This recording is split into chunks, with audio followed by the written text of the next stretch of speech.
Donc voici un nouveau diagramme, c'est le diagramme de classe, c'est celui qui va nous intéresser le plus. Alors, on va d'abord rapidement voir à quoi il ressemble et on fera pas mal d'exercices dessus pour pouvoir bien comprendre son fonctionnement.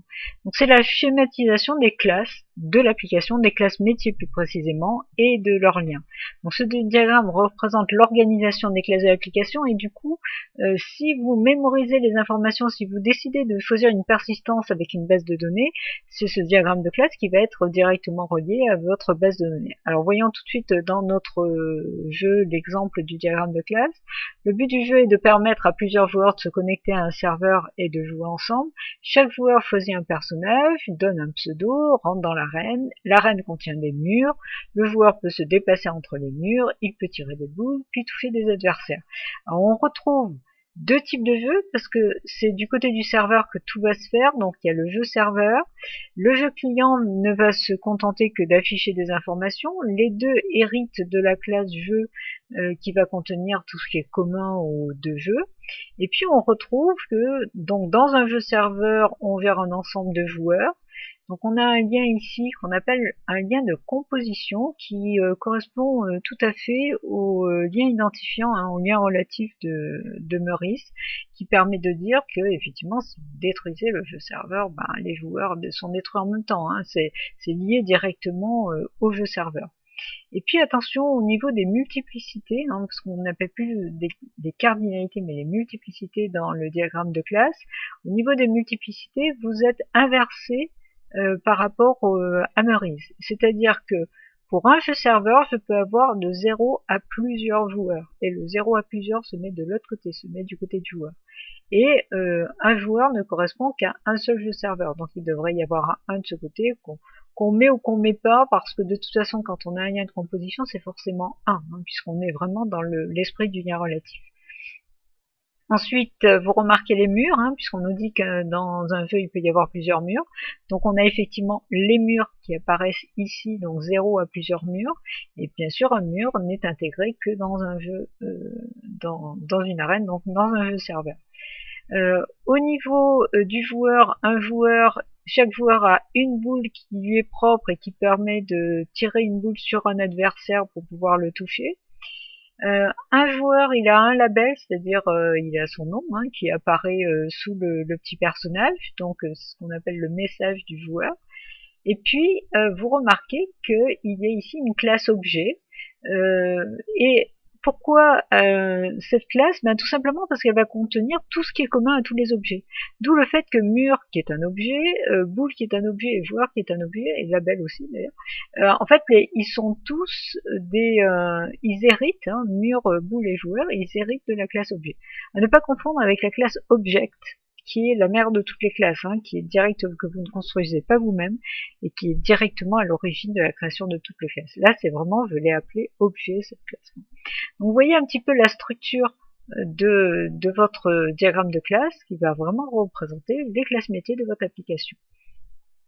Alors donc, c'est la représentation des classes et de leurs liens.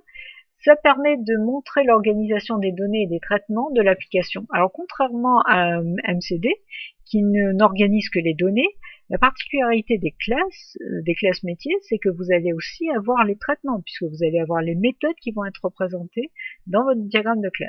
Alors, au niveau syntaxe, voilà ce que ça donne. Une classe se représente comme ceci. Alors, je vous ai pris directement les représentations de WinDesign, mais globalement, ça représente la normalisation classique.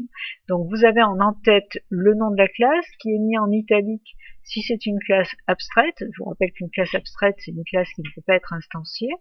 Vous remarquez le petit plus devant qui représente la portée, on va en reparler dans un instant. Puis vous avez les propriétés et leur portée, donc moins si c'est privé, plus si c'est public, on va voir la suite. Et puis par contre, vous ne représentez pas les propriétés objets à l'intérieur de votre classe. On va les représenter comme des liens. Un peu comme dans un MCD, vous ne représentez pas les clés étrangères, vous les représentez par les liens entre les tables. Là, c'est la même logique, c'est sur le lien que vous mettrez les propriétés objets.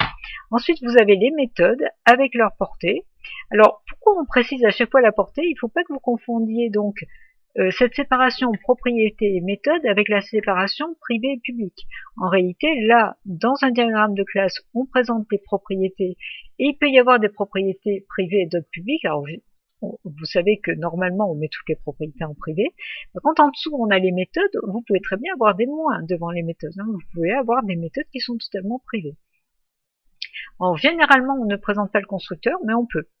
C'est pas du tout interdit de présenter le constructeur dans les méthodes. Donc, je vous rappelle que vous avez la portée privée moins, la portée publique plus, et puis la portée protégée. Il n'y a que les classes filles qui peuvent accéder aux membres protégés de la classe mère avec la représentation sous forme de div. Puis vous avez la notion de spécialisation, qui est en fait la notion d'héritage, que vous connaissez déjà dans un MCD classique. Vous avez les liens d'association. Alors, les liens d'association, vous avez soit les associations non porteuses, donc qui correspondent aux CIM, hein, aux associations vides dans le MCD, qui sont représentées juste par un trait entre les deux entités, entre les deux classes, pardon, et vous mettez les multiplicités d'un côté et de l'autre. On va revenir justement sur cette notion de multiplicité. Quand vous avez affaire à une association porteuse, en fait, vous allez la représenter avec des pointillés. Donc, vous allez avoir une classe ici, une classe de l'autre côté, et puis la classe association qui va être portée par les pointillés et qui va représenter vraiment le cas de l'association classique comme vous avez pu le voir dans le MCD. Vous pouvez avoir une association à plus de 2 liens. À ce moment-là, si elle est non porteuse, vous la représentez juste comme ça. Si elle est porteuse, vous allez rajouter des petits pointillés sur le losange blanc que vous avez mis entre vos 3 classes. Au niveau des multiplicités, vous pouvez mettre juste 1, qui correspond finalement au 1,1 du MCD. Vous pouvez mettre 0.1 qui correspond au 0,1 du MCD, 0. étoile qui correspond au 0,n, et 1 étoile qui correspond au 1,n. On peut même parfois mettre juste étoile, qui ne précise pas le minimum, c'est-à-dire le 0 ou le 1, et c'est totalement accepté dans un diagramme de classe.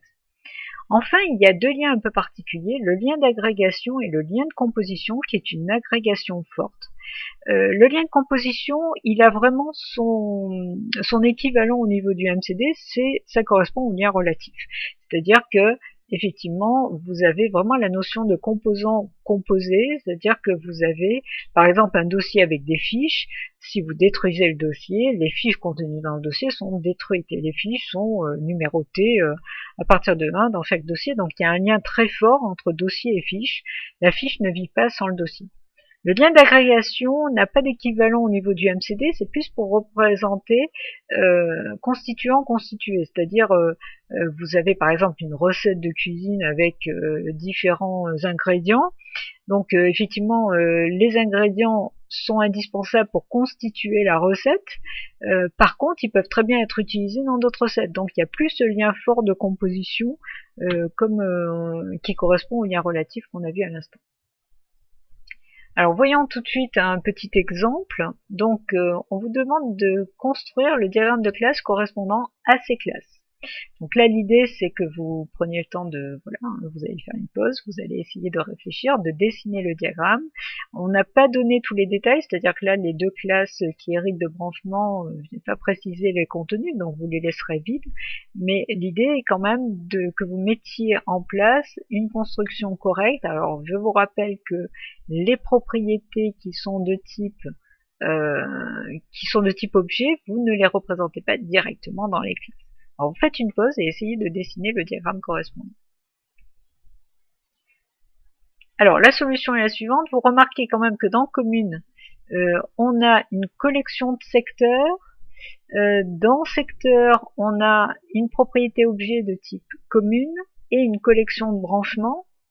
Dans compteur, on n'a que des propriétés simples et dans branchement, on a un compteur. Alors, qu'est-ce que ça donne? Ben, ça donne ceci.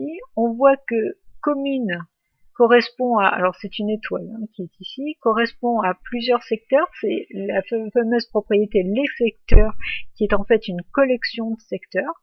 Donc du coup, on met la propriété sur le lien de l'autre côté du lien. Donc ça veut bien dire que dans commune, j'ai une propriété qui s'appelle les secteurs, et comme il y a étoile, ça veut dire que c'est une collection de secteurs. Côté secteur, j'ai une propriété qui s'appelle la commune, et qui représente un objet de type commune, puisque c'est un seul.